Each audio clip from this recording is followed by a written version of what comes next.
يقول قس بن سائدة في إحدى خطبه وقد حضرها النبي صلى الله عليه وسلم بالسوق عكاظ: أيها الناس اسمعوا واعوا، من عاش مات ومن مات فات وكل ما هو آت آت، ليل داج ونهار ساج وسماء ذات أبراج، إلى نهاية الخطبة. من أشهر الخطب كذلك خطبة الحجاج بن يوسف الثقفي عند توليه إمارة العراق. ونعلم جيدا أن العراقيين آنذاك كانوا شعبا صعب المراس. ومعروف عن الحجاج أنه كان شرس الطبع سفاكا للدماء، ولم يكن يخجل من الجهر بأن أكبر لذاته سفك الدماء. يقول الحجاج في إحدى خطبه: أنا ابن جلاء وطلاء الثنايا، متى أضع عمامتي تعرفونني. يا أهل العراق، يا معدن الشقاق والنفاق، إني أرى رؤوسا قد أينعت وحان قطافها وإني لصاحبها.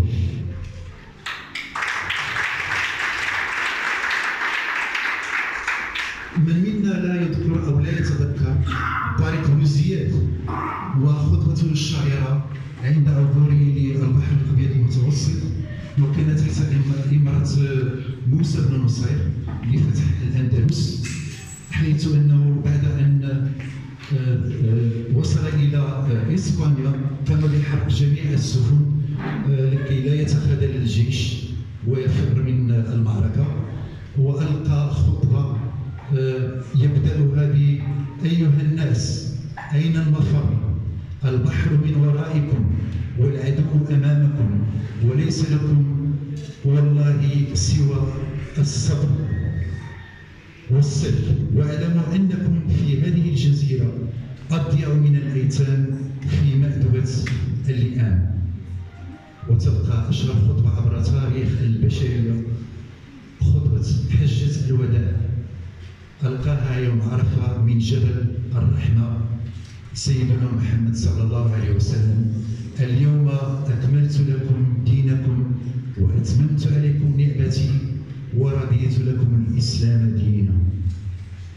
أترككم سيداتي وسادتي مع خطبائنا الصغار ليبرهنوا لنا عن علو كعبهم في مجال فن الخطابة. وشكرا.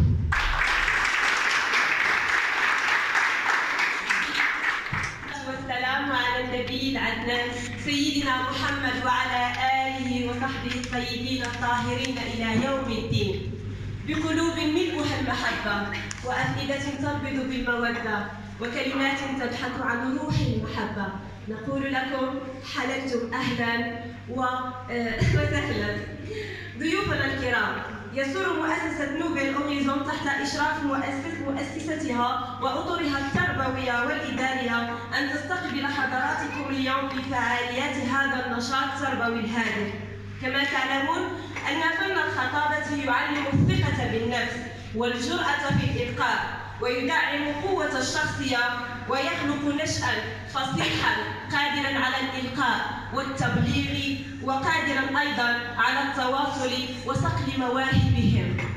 لذلك ندعوكم ضيوفنا الكرام إلى تشجيع تلاميذنا وأبنائنا الذين سيقدمون مثالاً حياً للخطيب الصغير عبر خطب جادت بها قارحتهم. والآن سأترك الكلمة للسيدة عائشة اليوسفي، السيدة القديرة والأستاذة المقتدرة، لتقدم كلمتها الترحيبية بكم. Madame la directrice fondatrice, messieurs membres du jury, messieurs les directeurs pédagogiques, messieurs les inspecteurs, chers parents. Pour l'objectif d'encourager nos apprenants à développer, à maîtriser et à révéler l'expression orale, l'art de convaincre, en harmonie avec leur culture générale, dans le souci de l'élégance et de la précision de la langue française. Nous avons le plaisir de vous accueillir dans cet auditoire réservé à nos jeunes orateurs. On espère qu'ils arriveront à vous persuader et à vous convaincre par leur éloquence. Mesdames et messieurs, avant d'entamer notre compétition, au nom de toutes mes collègues, je tiens à remercier vivement tous les présents et toutes les personnes qui ont fait de ce labeur une réussite. Merci encore une fois. Bon courage à nos candidats. أريد أن أخبركم أن لنا كل الشرف بحضور هذه اللجنة المتميزة والتي ستقوم بتقييم مستوى وأعمال التلاميذ والمكونة من الأستاذة فاطمة باعوي، الأستاذ عبد العلي المالكي، المؤطر والمفتش منير الحدادي، المدير التربوي الأستاذ محمد معاوي. نشرب على بركة الله على بداية المسابقة، وسأترك الكلمة للأستاذة القديرة مريم الرباني لتقديم تلاميذها، فتتفضل مشكورة.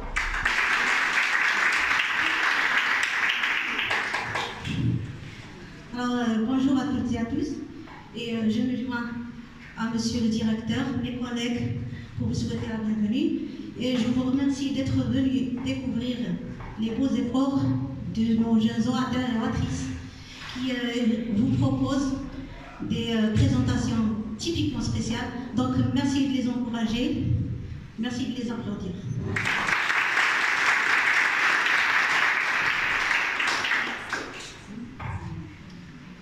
Comment être un bon citoyen? C'est une question à laquelle monsieur le premier jeune orateur, Youssef Atiri, à laquelle je ne dois pas vous répondre, mais avant tout, j'appelle mademoiselle Nisri pour vous présenter son sujet sur le développement personnel. Merci. Chers parents, chers camarades et chers invités, je vous souhaite la bienvenue. Premièrement, je vous remercie de m'avoir donné l'occasion aujourd'hui de venir de vous parler, de discuter et de comprendre davantage sur le sujet du développement personnel. Mais avant, permettez-moi de me présenter. Je me nomme Nisrine Hamami, une élève de la 6e année primaire, et aujourd'hui je vais vous parler du développement personnel. Le développement personnel, facile à lire, mais difficile à expliquer, se définit comme étant une démarche globale de réflexion sur soi et de valorisation de son potentiel dans le but d'améliorer sa qualité de vie. En effet, le développement personnel nous permet de nous concentrer sur nous-mêmes pour étudier nos actions-réactions, pour mieux les comprendre, les améliorer ou peut-être les retirer. Afin que la personne puisse atteindre son but, elle doit suivre certains paliers et bases du développement personnel. Parmi eux, la confiance en soi. Et je le répète, si vous avez envie d'avoir des résultats concluants, il est primordial d'avoir la confiance en soi. Donc, mesdames et messieurs, et mes chers camarades, petits et grands, ne vous découragez pas. Croyez en vos rêves, ils se réaliseront peut-être. Mais croyez en vous-même, ils se réaliseront sûrement. Merci à tous. Et maintenant, je donne le micro à mon camarade Youssef Atiri. Bonjour chers parents. Bonjour tout le monde. Je m'appelle Youssef Atiri. Aujourd'hui, je vais vous présenter mon sujet de comment être un bon citoyen. La citoyenneté est une nécessité pour l'individu et pour la société. Qu'est-ce que la citoyenneté? Pourquoi doit-on être de bons citoyens? Et comment l'être? La citoyenneté est le comportement d'une personne dans la société. Il est nécessaire de garantir le respect et la reconnaissance des droits des individus, de communautés et de l'environnement. Pour être un bon citoyen, de sensibilisation contre la violence, l'exclusion, être solidaire avec les gens en difficulté, collaborer à l'école et au quartier, accepter toutes les différences, tous les gestes humanitaires et solidaires qui apaisent une souffrance, faites l'individu un bon citoyen. Être un bon citoyen se traduit avant tout par une bonne conduite et un comportement convenable en société, une bonne éducation ainsi que de bonnes manières. Elle était avec vous, Yousef Atiqi. Merci. اللغة العربية هو الخطيب الصغير فصيح اللسان المؤثر في الأنفس التلميذ نسيم دقيقي. اسمي نسيم دقيقي تلميذ المستوى السادس الابتدائي. جئتكم بالمعضلة، جئتكم بموضوع الساعة ألا وهو المواطن الكوني. أية هوية؟ أتعتقدون أن لنا هوية حقا؟ لا أظن. وكيف لها أن تكون وسط هذا الكون، وسط هذا غزو في كل تجلياته، ثقافي اجتماعي فكري أخلاقي سياسي. أخاف أن يصل هذا الغزو إلى غزو ديني. وكيف لا وكل الحصون هدمت تاركة المجال للغزاة كي يدمروا كل معالمك، كل سماتك، كل ما يميزنا عنهم كعرب ومغاربة بالخصوص. دمروه وأحلوا محله ما يطلق عليه بالعولمة. السيف ذو الحدين قد يقتلك وهويتك وقد ينصرك وإياك. أنت تختار مصيرك. فماذا اخترنا نحن؟ أين عروبتنا؟ أين التقاليد والأعراف؟ أين الأخلاق والالتزام؟ أين لغتنا؟ لهجتنا؟ ثيابنا؟ أي التزام؟ أين وأين وأين وأين؟ جاءت العولمة ومعها أسلحة فتاكة تدعم ما ترمي إليه هذه الأخيرة. فمواقع التواصل الاجتماعي كانت الوسيلة المثلى لتبليغ المرمى وجعله ينصهر في دواخل هذا المواطن الكوني فلم يسلم منه أحد. وشكرا.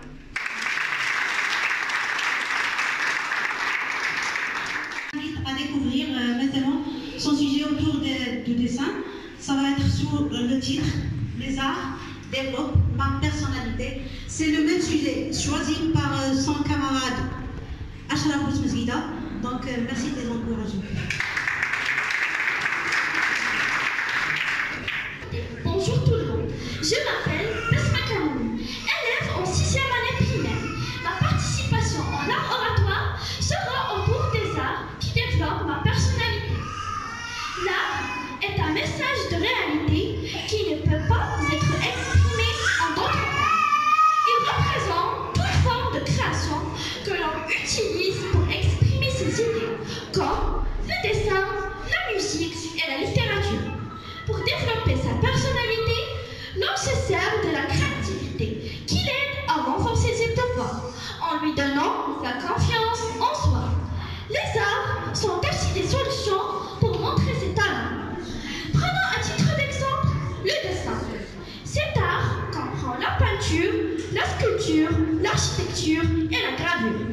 Le dessin est l'art de représenter les objets de moyens graphiques des divers genres de dessin, car on peut dessiner à la plume, au crayon de différentes couleurs et au pinceau. Dessiner permet de développer le sens artistique de l'enfant et d'affirmer sa personnalité. Il existe différents types de dessins: dessins caricature, dessins d'architecture, dessins d'enfants, etc. Dessiner permet de dessiner est aussi un moyen d'acquérir des habiletés qui préparent l'enfant à exprimer ses sentiments. Il est aussi une chose ciblée quand le dessin est fait pour envoyer des messages au monde. Si le dessin ne fait pas partie de vos loisirs, souvenez-vous, lorsque vous étiez enfant, dessiner faisait certainement partie de vos passe-temps préférés. Passé certain âge, quelles sont les personnes qui continuent à s'adonner à cette activité créative? En définitive, l'homme a le sens du beau qu'il exprime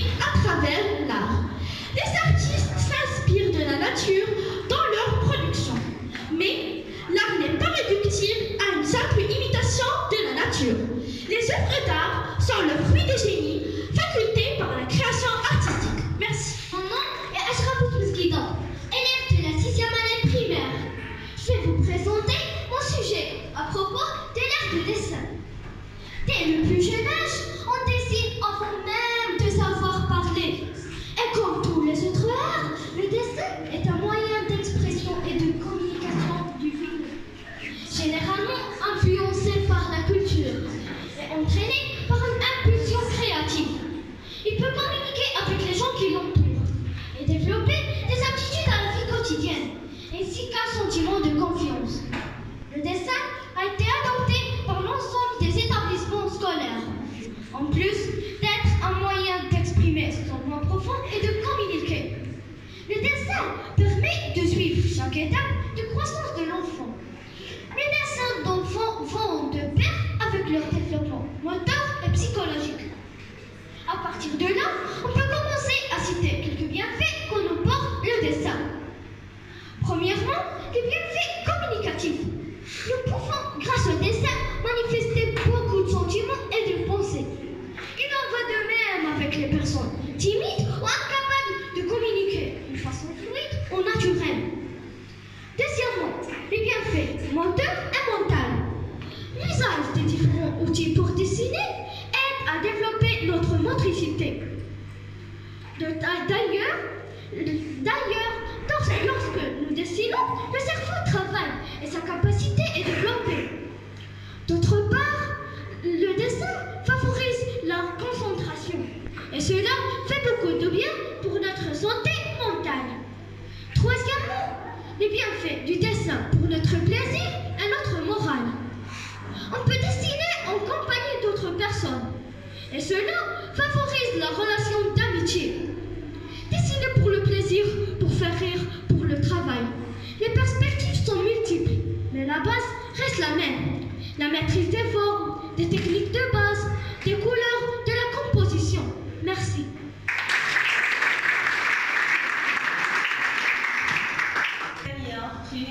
خطابة صنف اللغة العربية التلميذة المجتهدة المجدة والمحبوبة بين أصدقائها فردوس معصوم.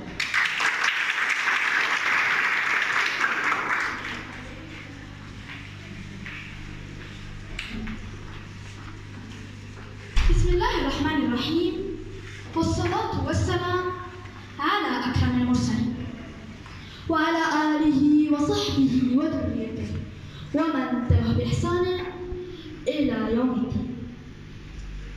أحمد الله على مكاني من حمده، فالقدرة على الحديث هي من أعظم النعم التي وهب الإنسان إياها. أنا متسابقة فردوس معصوم، موهبتي هي فن الخطاب. في أحد الأيام طرحت بالنوى مطارحها، فوجدت نفسي في المملكة البريطانية المتحدة. هناك وصف لي أن الشوق يتوحش. سخرت من هذه المقولة. أولاً إن توحش الشوق سأكون أوحش منه.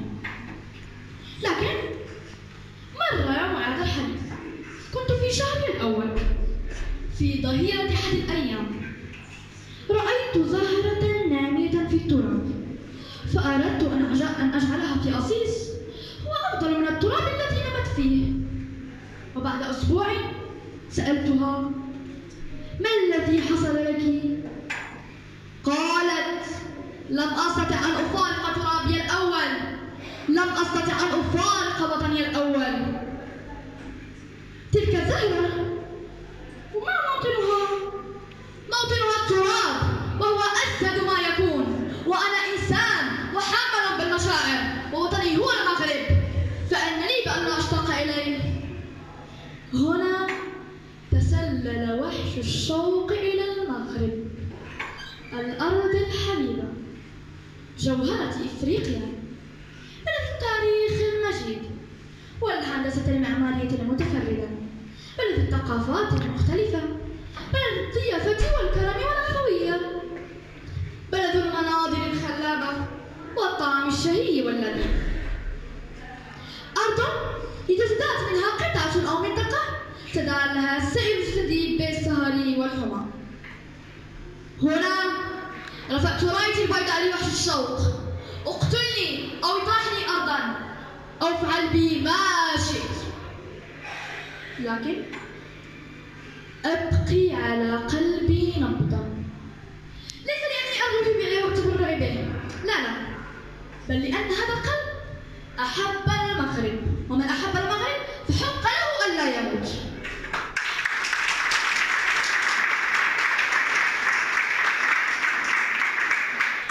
أخيرا لبثت في مهجري. هناك شهر آخر، شهر لا نوع من عادته إلا في رغبتي بطلب العلم وتعلم اللغة، وبيت كنت قد حفظت، والتبر كالدرب ملقا في أراضيه، والعود في أراضيه نوع من الحطب، فإن تغرب ذاك عز مطلبه، وإن تغرب ذاك عز كالذهب. هنا أيقنت أن تغربي ذاك كان بمثابة الصعوبة التي ستعيدني ذهبا إلى أرض المغرب. Sera proposé par notre jeune orateur, M. Abdouhad Bouchrif, qui va répondre à la question pourquoi lire. Merci. Bonjour tout le monde. Aujourd'hui, je vais vous présenter mon sujet pourquoi lire. Je m'appelle Abdouhad Bouchrif. Je suis un élève de la 6e année primaire. De nos jours, on peut observer que la lecture devient de moins en moins populaire chez les jeunes.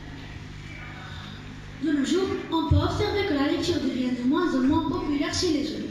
Pourtant, il faut insister sur le fait que l'habitude de lire des livres, des romans et des nouvelles peut certainement présenter de nombreux avantages. Alors, quels sont les bienfaits de la lecture? D'abord, la lecture développe la pensée créative. Lorsque nous lisons un nouveau roman ou une fiction, nous rencontrons notre imagination se remporte tout de suite dans un monde complètement nouveau. Ensuite, le fait de lire aide à enrichir son vocabulaire et à renforcer son emprise. Lorsque nous lisons un nouveau roman ou une fiction, nous rencontrons plusieurs mots nouveaux, tout comme les spectacles, les jeux et les sports. De plus, la lecture est un éveil de l'âme et du cerveau.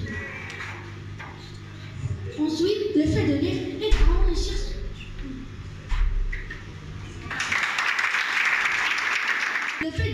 aide à enrichir son vocabulaire et à en renforcer son emprise sur la langue. Chaque fois que nous lisons un nouveau roman ou une fiction, nous rencontrons plusieurs mots nouveaux. De plus, la lecture est une source de divertissement, tout comme les spectacles, les jeux et les sports. Il nous procure un plaisir ou l'envie, favorisant ainsi de nous-mêmes et en vie plusieurs vies. Enfin, la lecture est une activité culturelle qui rend les gens plus ouverts et plus tolérants. Elle est donc une expérience rajeunissante puisqu'elle relaxe tout notre être. Ainsi, la lecture est un éveil de l'âme et du cœur, une jouissance de la pensée et des sentiments. C'est pour cela qu'il devient très important d'encourager et d'entretenir l'acte de lire. Elle était avec vous, Abdouhad Bouchrif. Merci.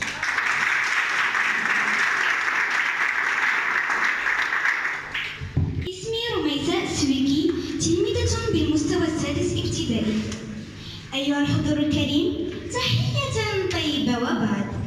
حديثي اليوم عن بحر لا يحده أي عمق، عن هبة ربانية مباركة أنعم الله بها علينا. عن بنت عدنان أتحدث، اللغة العربية المباركة. فالحمد لله الذي جعلنا من الأمة الناطقة بالذات. إن للغة العربية مكانة تقصر عن وصفها العبارات. هي الهوية، هي الانتماء، هي شعار الإيمان ولغة القرآن الكريم. اختار الله تعالى وعاء لشريعته ولغة لأفضل رسله، فالعناية بها من أفضل القربات والاهتمام بها من أولى الأولويات. ولكن للأسف الشديد تواجه لغتنا اليوم مخاطر عديدة تهدد وجودها، فهي لم تكن بمنأى عن التطور الرقمي المسؤول في مختلف جوانب الحياة، حيث فرض التكنولوجيا سيطرتها، وكان للغة العربية نصيب من هذه السيطرة، بالإضافة إلى إهمال القائمين عليها وعجزهم عن دفعها في ركاب التطور. فإن كان ثمة هرم فإنما هو في الأمة وليس في اللغة. فكيف ننهض باللغة العربية ونواجه تحدياتها؟ الجواب بسيط أيها السادة، ألا وهو أن نحبها. هذا يأتي في المقام الأول. إن الواجب على الجميع أن يحرصوا على إعلاء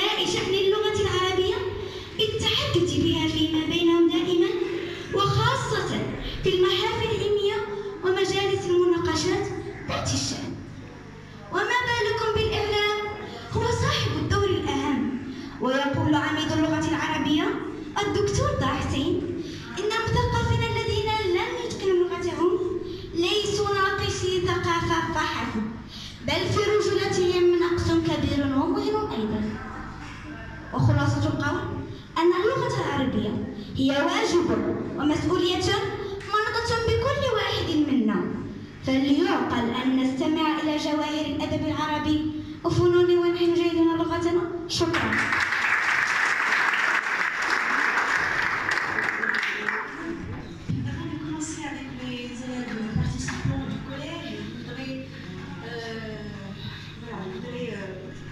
Vous annoncer qu'il y a eu des désistements, malheureusement des élèves du collège qui ont désisté pour des raisons de santé.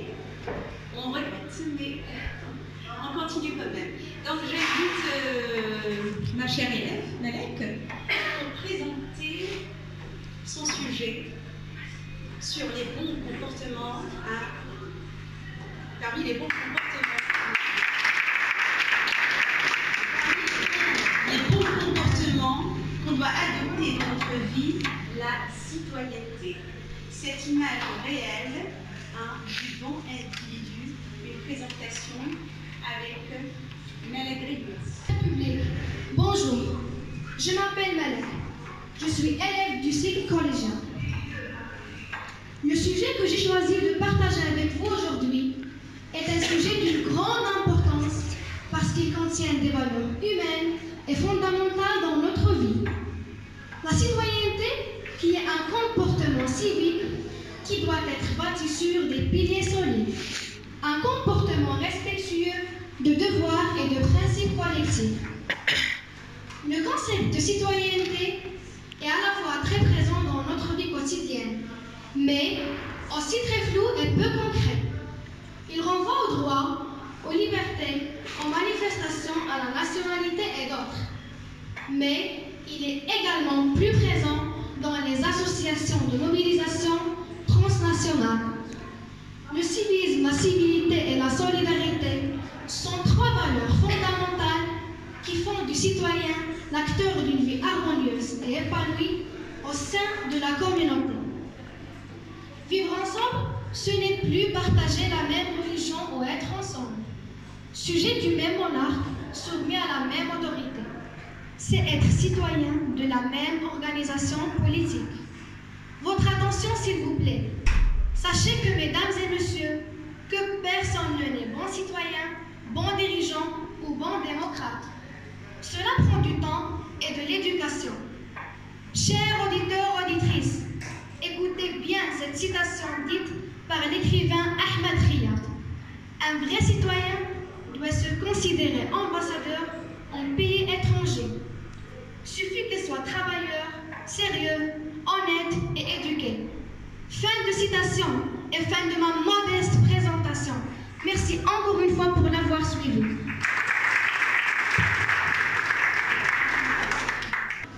Les écoles.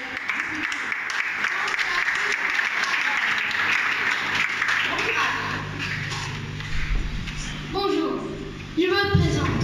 Je m'appelle Elias Ohana, un élève de première année collège, et je vais parler des écoles du futur. Nous entendons souvent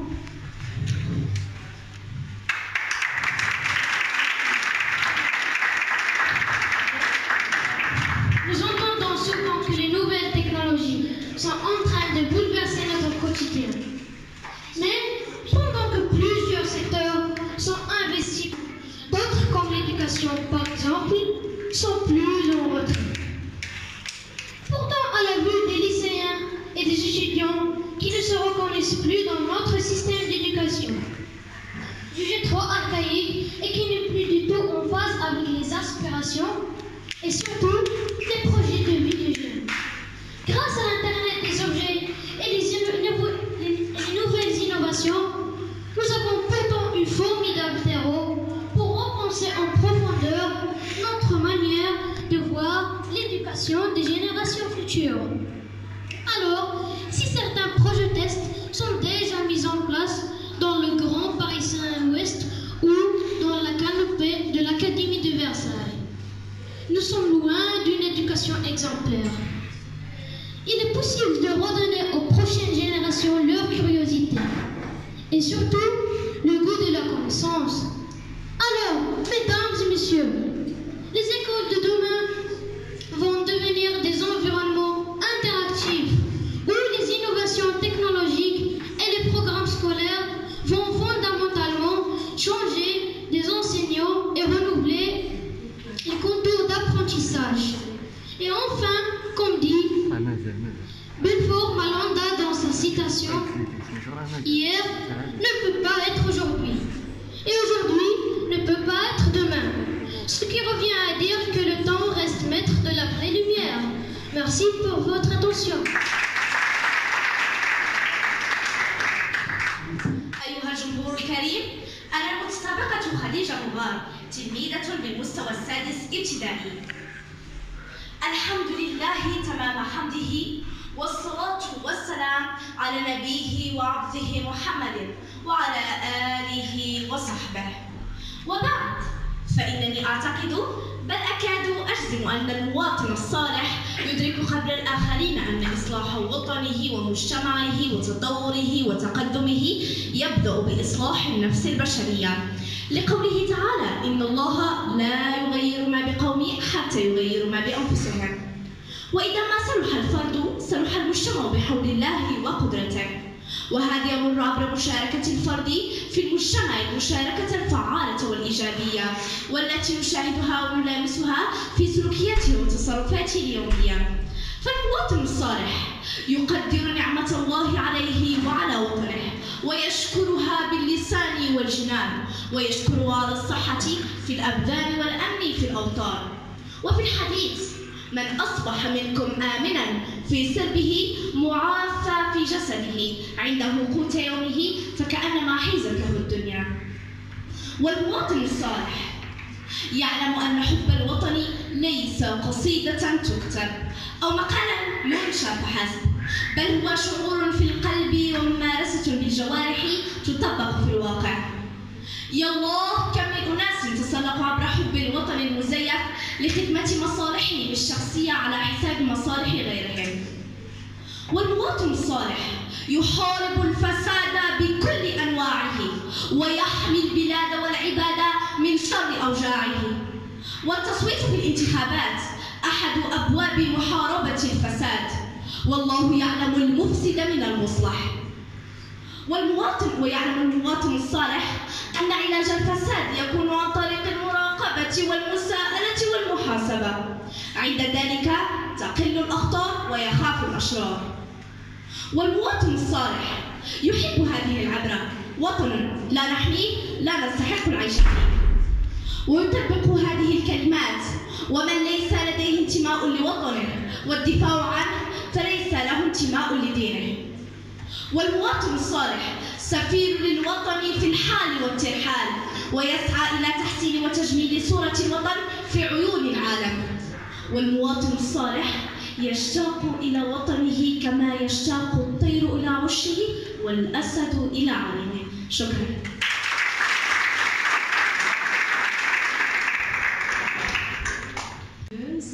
Et radieuse Fabrine.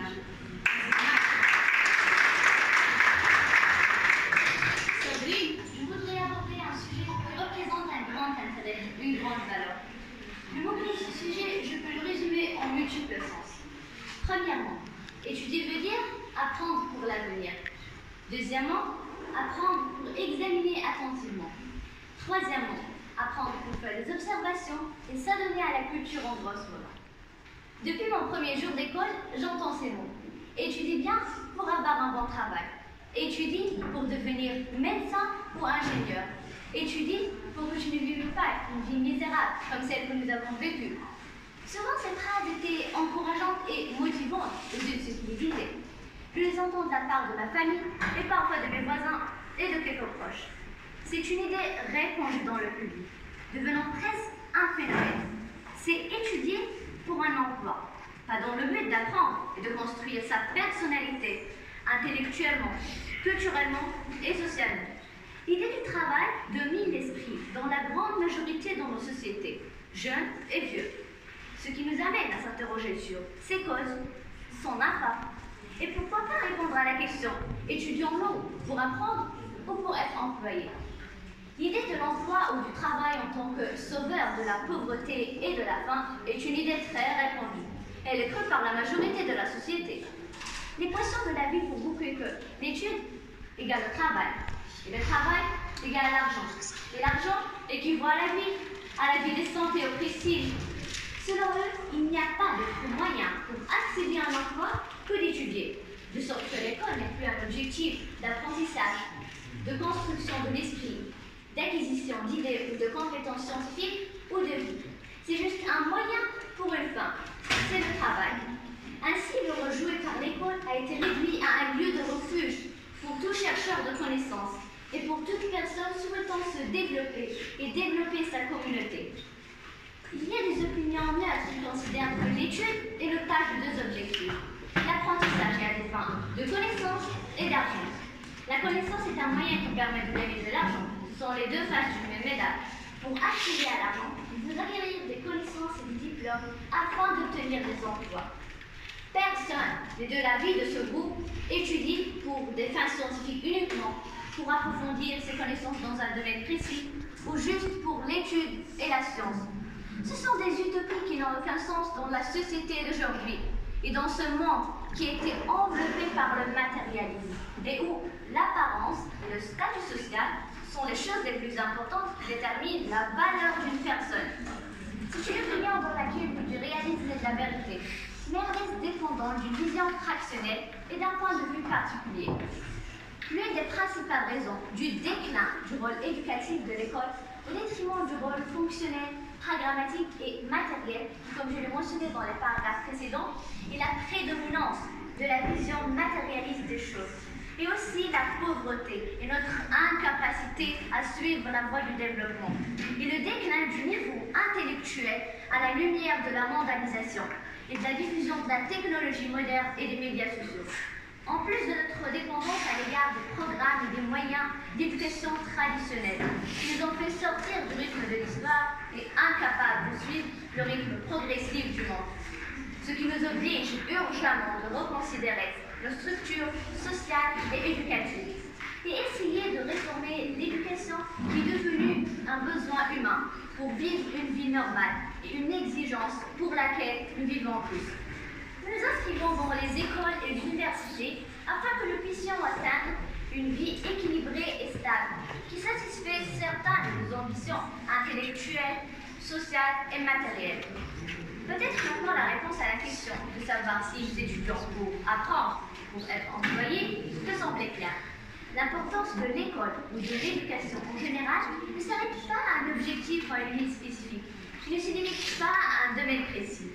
Les études ne se limitent pas à se rendre seulement ou juste pour décrocher un emploi, mais ensemble, elles constituent une intégration, une coordination continue.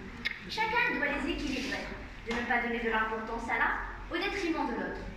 On ne peut pas travailler sans étudier, et ne pouvons pas vivre sans travailler. Parler de ce sujet nous renvoie à une question plus importante, qui est le souci du niveau d'éducation dans nos sociétés. Il n'est pas possible de parler de cette question à la lumière d'un système éducatif défaillant qui occupe la dernière place au monde. L'éducation aujourd'hui est une base sociale, développementale et un mode de vie, où elle est le régulateur de cette vie et détermine nos caractéristiques aujourd'hui et demain. Nous étudions pour vivre et apprendre à pratiquer, à bénéficier et à débattre, afin de survivre au sein de cette communauté mondiale. Merci pour votre attention. Bonjour, je suis étudiante en première année collège. Aujourd'hui, je vais vous parler d'un phénomène social, intimidation. L'intimidation, ce sont des paroles, des gestes, des images ou des comportements qui blessent, humilient, excluent socialement une personne, ou qui ont pour effet de faire perdre l'estime de soi. Elle survit généralement lorsqu'il y a un rapport de force entre un agresseur et une victime. C'est donc autre chose qu'une plaisanterie entre amis ou un conflit entre deux personnes. Ne soyez pas une brute. L'argument de l'intimidation est une confession bien puissante. L'intimidation se manifeste même quand il n'y a pas d'intention de faire mal à quelqu'un. Alors, que faire en cas d'intimidation? Agir rapidement pour la faire cesser et éviter qu'elle ne se reproduise. Que vous soyez victime, parent, aussi des protections des recours pour contrer l'intimidation, mais cela dépend des situations. Toutes les écoles primaires et secondaires doivent mettre en place des mesures pour recevoir plainte et intervenir. Ainsi, si un élève, un enseignant ou un membre du personnel est appuyé dans une situation d'intimidation, toute personne ou un parent peut en informer la direction de l'établissement. Lorsque des moyens technologiques sont utilisés pour intimider, c'est donc la cyberintimidation. C'est le cas où la personne utilise Internet, un site réseautage, le web, le courriel, la messagerie texte ou la messagerie instantanée pour en intimider un autre. La discrimination consiste à traiter différemment une personne en fonction d'un outil de discrimination interdit. Le harcèlement est un comportement qui affecte la dignité et la santé physique ou psychologique d'une personne, soit par des paroles, des comportements méprisants, hostiles ou non désirés. Un seul acte grave peut être considéré comme du harcèlement s'il a un effet continu sur la victime. Dans les cas où l'intimidation cause des dommages à la victime, cette dernière a aussi la possibilité de s'adresser au tribunal pour faire cesser cette situation ou demander une compensation pour les dommages subis. Pauvre est celui qui détruit les autres. La méchanceté n'a jamais rendu une personne plus heureuse. Quand l'intimidation est un crime, dans certains cas, l'intimidation peut être considérée comme un crime. Cela peut être le cas si des paroles, des gestes, des images, sons, des menaces, des rumeurs malveillantes, du bruit et du vol personnel, une fraude à l'identité, du harcèlement criminel. Enfin, gardez ces mots positifs. Ne vous laissez jamais vous intimider en silence. Ne vous permettez pas d'être une victime. N'acceptez pas que les autres définissent votre vie. Vous devez la définir vous-même. Alors, non pour l'intimidation et merci pour votre attention. أقدم لكم الصحفية الصغيرة المتألقة المجدة والمجتهدة التلميذة هبة الصباغ. فلتتفضل مشكورة. بسم الله الرحمن الرحيم، والصلاة والسلام على أشرف المرسلين. قبل الشروع في الإلقاء لابد من أن أقدم نفسي. أنا التلميذة هبة الصباغ من القسم السادس ابتدائي. نحن أمة إقراء، فلماذا لا نقرأ؟ أعوذ بالله من الشيطان الرجيم. اقرأ اقرأ باسم ربك الذي خلق، خلق الإنسان من علق، اقرأ وربك الأكرم الذي علم بالقلم، علم الإنسان ما لم يعلم. إنها أول رسالة وحي إلى سيد الخلق محمد صلى الله عليه وسلم، فالله عز وجل لا يحب أن يعبد عن جهل وإنما عن علم. فالقراءة هي ذوق نجاة الأمم الغارقة في الجهل والمرض والفقر. هي ذاكرة إنسانية حية، إذا تسلحت بها رفعت مقامك وهذبت خلقك وشحذت ذكائك. قيل لأرسطو: كيف يمكن لك أن تحكم على شخص؟ قال: أقوم بسؤاله كم كتابا يقرأ وما الذي يقرأه؟ ويقول ميخائيل نعيمة: عندما تصبح المكتبة في البيت ضرورة كالطاولة والسرير والكرسي والمطبخ، عندئذ يمكن أن نقول أننا أصبحنا قوما متحضرين. فالقراءة هي مستشفى العقول، هي العسل الذي تجنيه النحلة من رحيقها، لولاها لاستوى الإنسان بالحيوان، لولا مقامها الرباني لما كانت اقرأ أول الكلمات في القرآن. فمن تسلح بها زاد وانتصر، ومن تركها غاب واندثر. فالقراءة صديقة لا تخون بل تنفع عند الحاجة، والإنسان من دون قراءة لن يفهم ويستوعب أمور الحياة. لا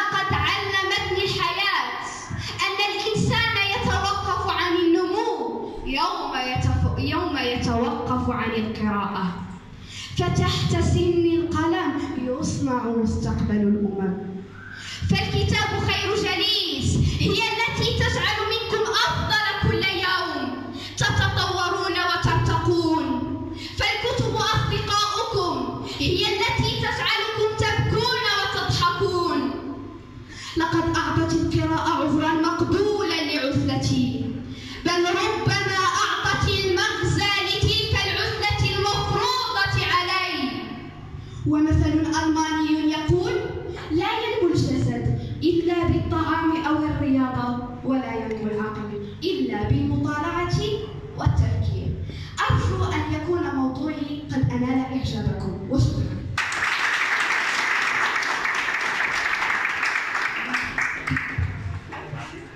Bonjour, je suis Sarah Saher, une élève de première année collège. Aujourd'hui, avec une grande sympathie, j'ai le plaisir et le grand cœur de vous présenter un sujet qui touche le petit, le grand, le jeune et le vieux. C'est l'amitié. On a tous besoin d'un ami dans notre vie. La véritable amitié est le bon de la vie qui soulage les chagrins et rend la vie plus supportable. Et c'est le parfum qui sent avec la brise de l'âge pour répandre partout la joie et l'énergie positive. Et ceux qui ont de vrais amis qu'il aime vraiment ressentent la valeur d'une véritable amitié. Et c'est pourquoi la meilleure description d'une véritable amitié, et c'est un ami avec la saveur d'un frère ou une sœur. Une haute montagne sur laquelle on repose un ami. Un bouclier qui protège le cœur de la douleur. Un ami fidèle est la personne qui reste à nos côtés lorsque les défis deviennent incontrôlables. Pour que nous puissions avoir une véritable amitié, elle doit être basée sur la sincérité et le soutien. Donc soyez bien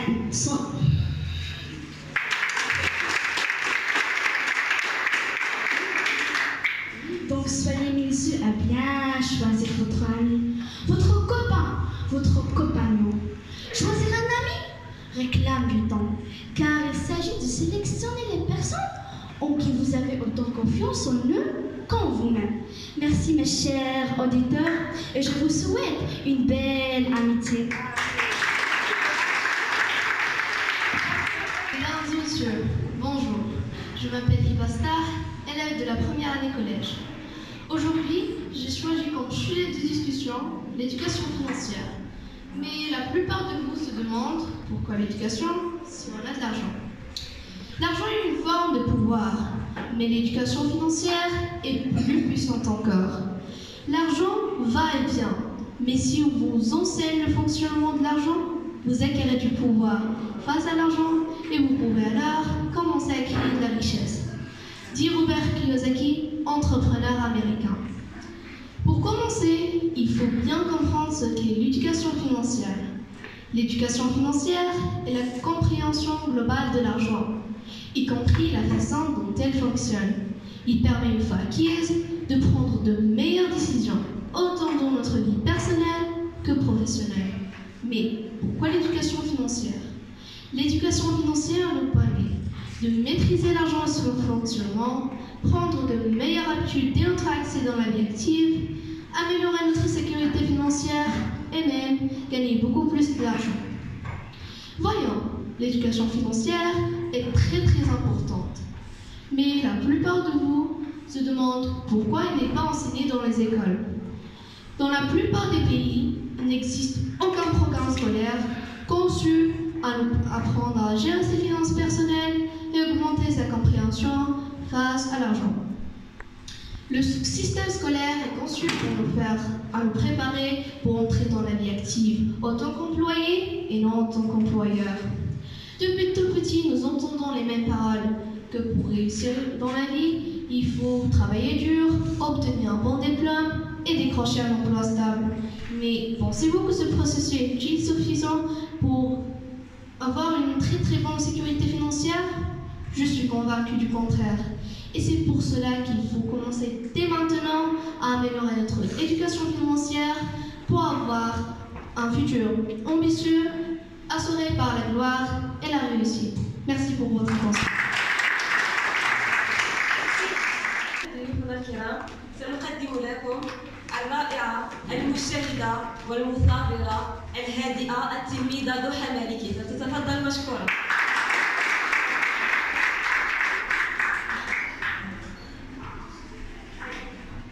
السلام عليكم وسعيدة بالتواجد معكم.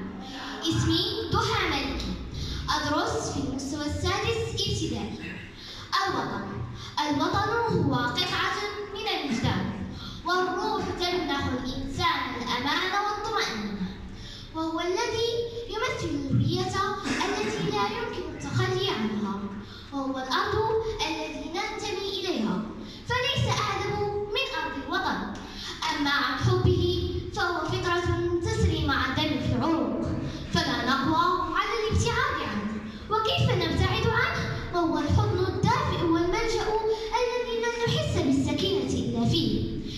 إن حب الوطن مقرون بالأفعال، فيظهر قولا وفعلا، وذلك مما نقدمه من أجله من أمور تساهم في بنائه وتطويره وارتقائه.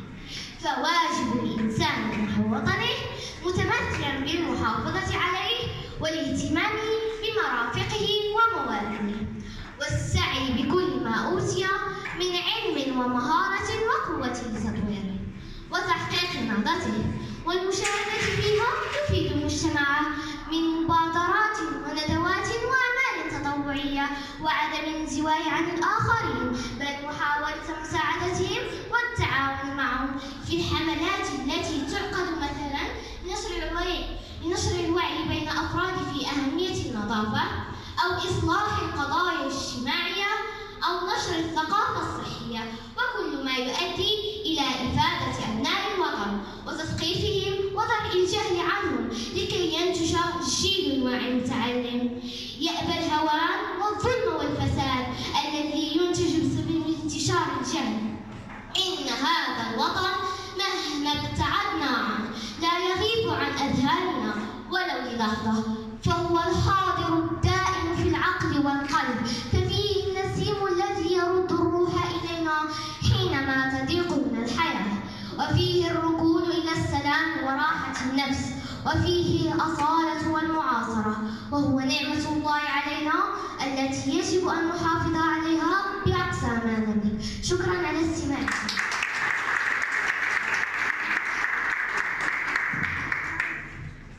قبل الشروع في اللقاء لا بد أن أعرف بنفسي.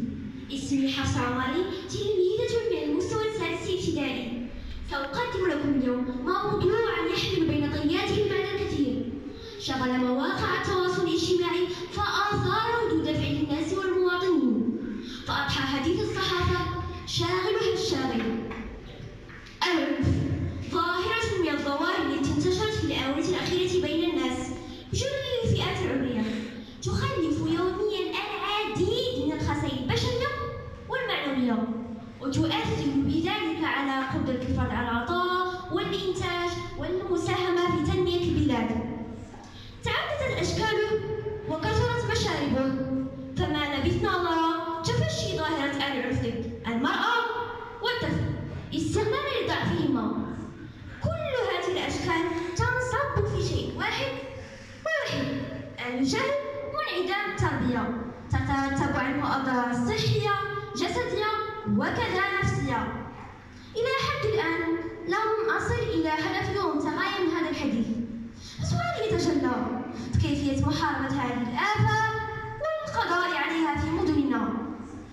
أولا وقبل كل شيء يجب على أفراد المجتمع أن يكثفوا جهودهم كخطوة أولى، ثم تأتي توعية الناس دينيا ثقافيا وكذا اجتماعيا، إنشاء مؤسسات تهتم بهذا الشأن، وأخيرا تبقى ظاهرة العنف آفة صعب القضاء عليها، ولن نتغلب عليها إلا بالوعي والتربية.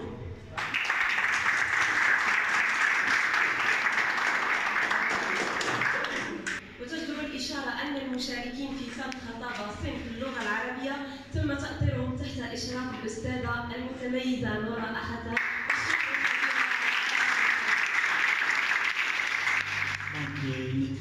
il faut nécessairement quand même dire un mot à cette occasion. Tout d'abord, j'aimerais féliciter tous les élèves plutôt, qui ont quand même excellé à travers des prestations de qualité. Bon, ceci dit, il faut encore remercier tout le staff pédagogique et pédagogique de l'établissement parce que ce niveau-là, ça quand même, ça révèle un travail énorme, hein, des heures et des heures d'encadrement qui ont été faites par les enseignantes. Donc, merci pour les efforts déployés afin de garantir la réussite de cet événement. Mais j'aimerais profiter de cette occasion pour quand même donner quelques conseils à nos élèves parce que durant les prestations et durant les présentations, il y avait quelques remarques. Donc, l'éloquence ou bien le discours devant un public, ça nécessite quand même de respecter certaines règles. Tout d'abord, certes, on doit s'intéresser à ce que l'on va dire et à la façon avec laquelle on va le dire. Mais surtout, il faut s'intéresser au silence entre le dit et le non-dit. Le silence a un pouvoir, a une puissance qu'il faut quand même exploiter durant nos discours. Il faut maîtriser encore le flux, parce qu'à travers notre flux, on doit donner quand même une marge de manœuvre à notre interlocuteur pour qu'il puisse quand même comprendre ce que l'on va dire. Et toujours, il faut préparer une bonne chute. Parfois, on avait l'impression quand même que des textes étaient appris par cœur. Il faut donner l'impression d'une improvisation. C'est-à-dire, il faut donner qu'il s'agit là d'un texte à chaud, d'une improvisation. C'est pourquoi